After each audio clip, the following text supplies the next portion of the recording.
اللہ خبر دیتی ہیں کہ ہر چیز کے مالک اللہ کی ذات ہے.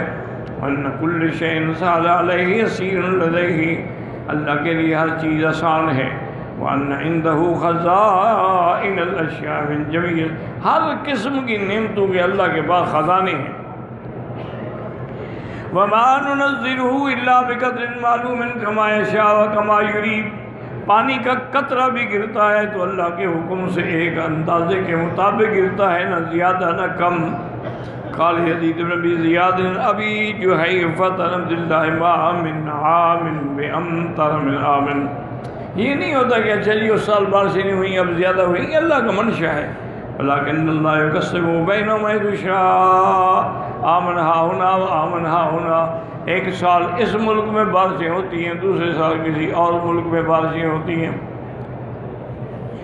ثم قال وإن من شيء إلا عندنا خزائنه.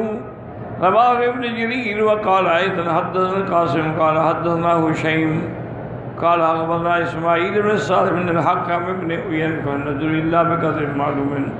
قال ما آمن بأكثر من عام ولا أقل ولكنه يمطر قوم ويعلم آخرون ما كان في البحر.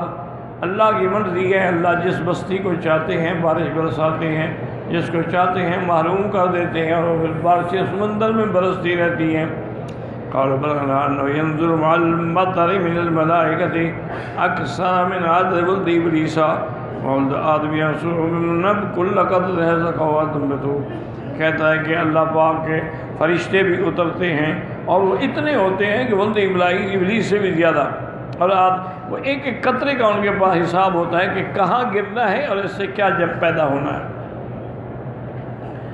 وقال البزار حدثنا داود بن بكير قال حدثنا حيان بن الأغلب بن تميم قال حدثني أبي هشام محمد بن سيرين عن النبي رضي الله عنه قال خزائن الله الكلام. اللہ کے پاس خزانے کا معنی کیا؟ بس اس کا حکم، جو حکم دیں گے اسی وقت ہو جائے گا. فَإِذَا أَرَادَ شَيْئًا قَالَ لَهُ كُن فَيَكُونُ. ہو جا بس ہو گیا. یہ تھوڑا ہے کہ اللہ نے کوئی سٹور بنا کے چیزیں محفوظ رکھی ہوئی، جب حکم دیتے ہیں وہ ہو جاتا ہے. ثم قال لا يروي الا اغلب اسم القوي. یہ روایت اغلب سے ہے، وہ قوی راوی نہیں ہے. وقد حدثنا غیر واحد من المتقدمین ولم يروا عنه الا ابنه، لیکن اس سے اس کے بیٹے کے علاوہ کسی نے روایت نہیں کی ہے. وارسلنا الرياح لواقحا، ہم ہوائیں بھیجتے ہیں حمل ٹھہرانے والی. وَيَتَلْقَهُ السَّحَابَ وَتَذْرُ الْمَاءَ تَلْقَهُ الشَّجَرَ. وہ پانی گرتا ہے پھر درختوں پہ اترتے ہیں، پھر درختوں کو اللہ تبارک و تعالیٰ ان کی وجہ سے پھل لگاتے ہیں. وَتَفْتَتَحُونَ وَرَاكِعَ وَأَكْمَامِهَا ذَكَرَ بِالصِّيغَةِ الْجَمْعِ كُلُّ بِخِلَافِ الرِّيحِ. کہ ری جو ہے مفرد ہوتی ہے وہ عذاب کے لیے ہوتی ہے، جب ریاح ہو تو اس سے مراد رحمت کی ہوائیں ہوتی ہیں. فَإِنَّهُ أَفْرَدَ وَصَابِرَ كِيمَاتُ الْإِنْتَاجِ لأنه لا يكون إلا بين الشيئين فصاعدا. وقال رامجي بن حارب بن قيس بن سكن عن عبد الله المسعود رضي الله عنه واقعہ قال ترسل الريح وتحمل الماء من السماء. ہوائیں آتی ہیں آسمانوں سے پانی اٹھاتی ہیں. ثم تمر السحاب، پھر بادل بنتے ہیں، بادل چلتے ہیں. حتیٰ لقحۃ، جیسے کسی چیز میں حمل ٹھہرانا ہو وہ پانی بھی اسی طرح گرتا ہے. قال ابن عباس ابراہیم نقی وقت قال ذاك وصلى الله والصحابه فتلقاه فيمطر ماء. اللہ پانی بھیجتے ہیں، اس پانی سے پھر درختوں کو گویا کہ پھل لگتا ہے. وقال عبید بن عمیر الذي وصلى الله المبشرة، ایسی ہوا جو خوشخبری دینے والی ہے. کمن، اس کے بعد وہ زمین کو آ کے آباد کرتی ہے. ثم يبعث الله المسيرا، پھر اللہ ہوا بھیجتے ہیں چلنے والی، پھر اس سے بادل بنتے ہیں. ثم يبعث الله المؤلفا، پھر ہوا چلاتی ہیں جو بادلوں کو اکٹھا کر دیتی ہے. ثم يبعث الله اللواقع وتلقه الشجر ثم تلا وحسن الرياح لواقع. تو ایک یاد رکھیں کہ قرآن میں جہاں جہاں ریاح جمع کا صیغہ ہے اس سے مراد وہ رحمت کی ہوائیں، اور اگر مفرد صیغہ ہو ریح تو اس سے مراد عذاب کی ہوا ہے۔ اور یہ بھی باقاعدہ یعنی صحیح احادیث سے ملتا ہے کہ اللہ نے 8 قسم کی ہوائیں پیدا فرمائی ہیں۔ 4 ہوائیں جو ہیں وہ تو رحمت کے لیے ہیں، اور 4 ہوائیں جو ہیں وہ عذاب کے لیے۔ جیسے کہ اللہ تبارک و تعالی نے قوم عاد پہ ہوا بھیجی، اما عاد فاہلکوا برریح، وہاں ریاح نہیں ہے، برریح صرصر، ٹھنڈی ہوا، اور آتیۃ سرکش ہوا، اور وہ 7 راتیں اور 8 دن مکمل ان پہ چلتی رہی، اور ان کے بعد ان کو تباہ و برباد کر دیا کہ ان کا نام و نشان ہی مٹ گیا۔ تو اس لیے ہمیشہ یاد رکھیں کہ ریح جیسے الریح العقیم، ایسی ہوا جیسے کوئی کچھ نہیں ملتا، تو تدمر کل شیء، ہر چیز کو برباد کر دینے والی۔ اسی طرح ایک حدیث مبارک میں بھی آیا ہے کہ غزوہ احزاب کے موقع پر، احزاب اس لیے کہتے ہیں کہ قریش مکہ نے سب قبیلوں کو جمع کیا کہ مل کر پوری طاقت سے ہم حملہ کریں اور مدینہ منورہ پہ اپنا قبضہ کر دیں، اور مسلمانوں کو نعوذ باللہ ہمیشہ کے لیے ختم کر دیں۔ انہوں نے آگے محاصرہ کیا،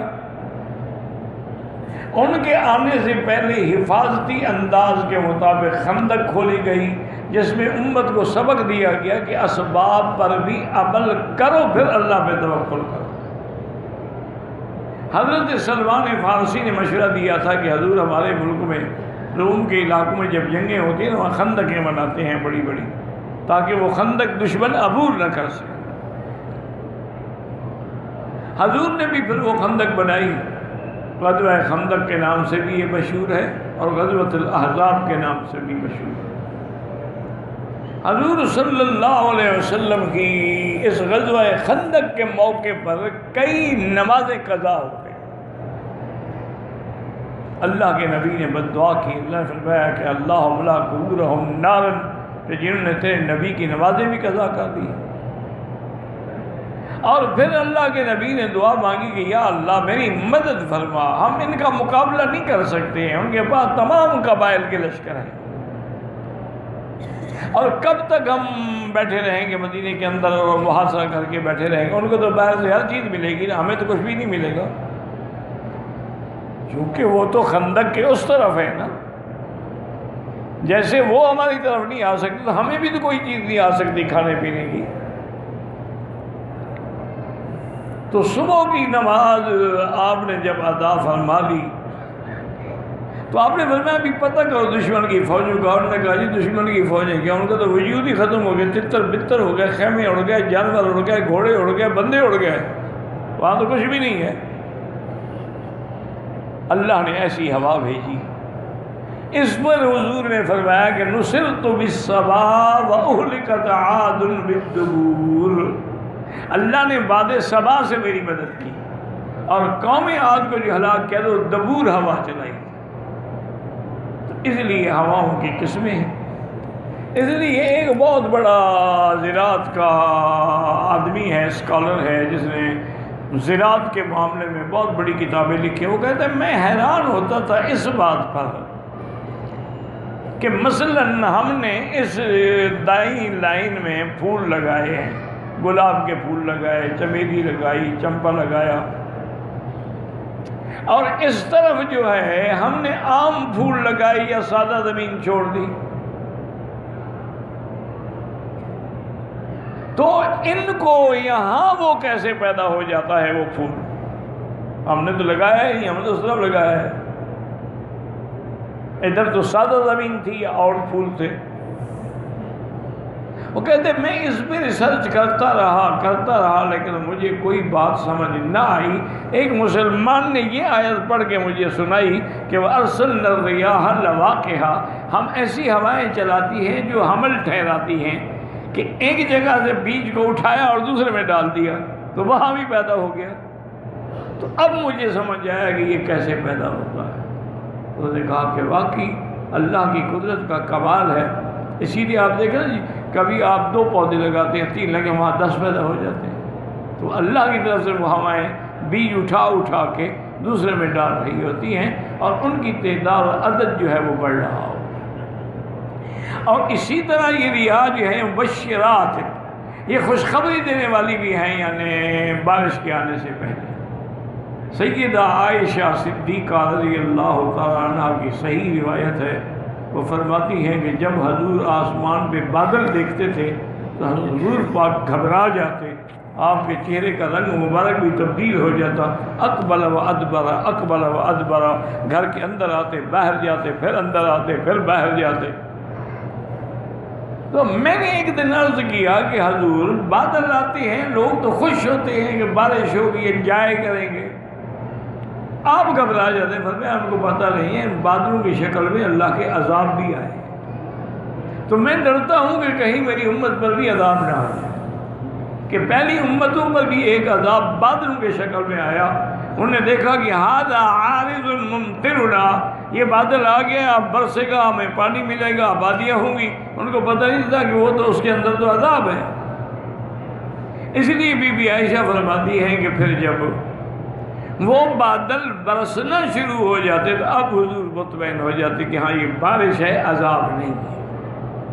اور دوسری حضور کی یہ عادت مبارک بھی تھی کہ جب بارش ہوتی ہے تو آپ سر سے کپڑا مبارک اتار کے ذرا باہر کھڑے ہو جاتے، فرماتے کہ ھذا حدیث احد من ربی، یہ میرے اللہ کی طرف سے ابھی ابھی پانی آ رہا ہے نا، تو اس لیے میں چاہتا ہوں کہ میرے بدن پہ اور میرے سر پہ اور میرے چہرے پہ بارش کا پانی آئے۔ ویسے بھی بارش کے پانی میں اللہ نے بڑی رحمتیں رکھی ہیں، کیوں فرماتے ہیں وَأَنزَلْنَا مِنَ السَّمَاءِ مَاءً مُبَارَكًا، برکت والا پانی، رحمت والا پانی۔ تو اس لیے ایک ری ہے، ایک ریا ہے۔ ریا رحمت کے لیے ہوتی ہے اور ری جو ہے وہ عذاب کے لیے ہوتی ہے۔ اللہ ہمیں عذاب سے بچائے اور اپنی رحمت نصیب فرمائے۔